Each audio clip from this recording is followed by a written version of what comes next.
Looks like Games Workshop is keeping something exciting coming for Warhammer 40k today, as in a recent preview trailer just posted to Warhammer community, they've shown off a brand new shiny model for the Necrons. Looks like alongside the new Imitate the Stormlord model that they've got coming out for the Codex, they did say that there was at least one more model coming along for them, and it seems that our new miniature is none other than this guy, a shiny new Overlord with a Translocation Shroud. Some interesting teleporting shenanigans for the Necrons to have them teleporting through other units and potentially advancing on the enemy unnaturally swiftly. Let's take a closer look at this new model and its new rules.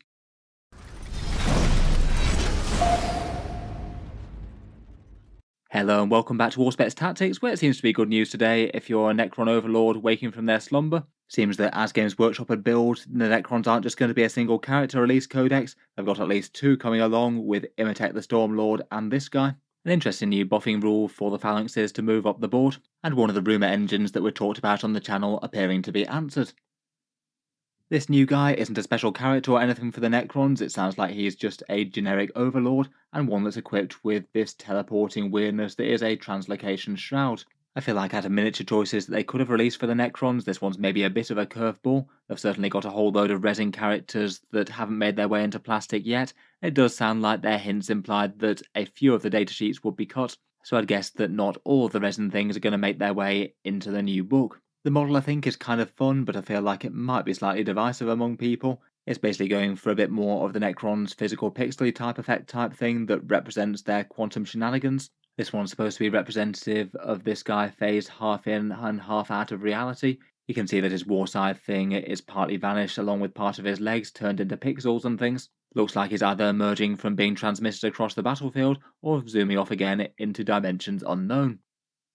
As Games Workshop pointed out in their article, this is one that the Necron community had spotted was an unclaimed rumour engine article going back really quite a long way. In the hints that they dropped for the rumour engine article at the time, they kind of implied that it might be Orican the Diviner, which I think would have fit kind of well with the pixel artifact type thing, plus the Necron blade, but now we know the answer, and it was a new Overlord after all. Still possible that we could certainly get a new Orican miniature. I feel like either him or Trazim would be really big wins for Games Workshop. Would be a shame to have those not represented in the new codex. Here's a few more shots of the new miniature. I do think it's a kind of fun one, even if it's perhaps a little bit weird. Kind of strange that he's basically half in and half out of the dimension, so you can see the big hole that's missing in his legs over there, plus the gap in his warside blade. Those snaky pixelated beam type things sort of remind me a little bit of maybe deep sea seaweed or something. Looks like the translocation thing might be the bit that's built into his back maybe. Looks like he's got some sort of fancy warp jump pack type thing going on there. And it sort of looks like he's vaguely floating or held aloft, perched slightly on the protruding tactical rock that seems near mandatory. At first I thought it might be a little bit disappointing that the model might not have a resurrection orb, but on closer inspection it does look like he actually might have one in that left hand of his. It looks like he's just clutching it against his chest rather than holding it out extended like the rest seem to do. I feel like that could be kind of good news for including him in units and things. I feel like the resurrection orbs are really quite a big upgrade for restoring a whole bunch of Necrons to the board, and you're going to want one of them in most units, a big investment.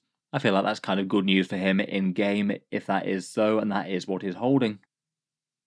Otherwise, Games Workshop did give us a handy rules teaser of the Translocation Shrouds rule. This one stated that it's basically a movement buff that he gets both for him and his lead unit, and in the rules text it does look kind of similar to the Grey Knight detachment rule, the teleport shunt type thing that they get that allows them to move faster and move through terrains and units and things. Basically, when his unit decides to advance, rather than rolling, you get to auto-advance 6 inches.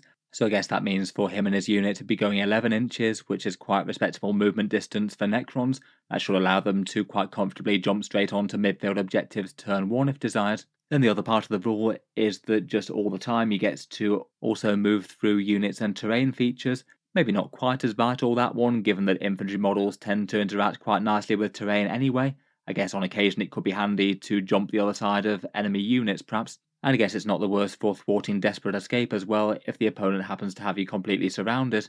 Doesn't look like it works for charge moves though, so I guess screening is still going to be pretty vital there. Kind of hard to say how strong it's going to be, depending on whether it's just going to be another wargear option for the standard Overlord, or if it might be its entire different datasheets with its different special rules and points costs. I feel like overall it's not the worst upgrade in the world for say some Lich Guard moving forward to the midfield though. Getting the durable blocks of them right up to the centre of the board, no questions asked, seems alright, provided they're not charging this turn of course. And otherwise I feel like it's probably going to be most interesting on any units that can have the assault keyword in one way or another.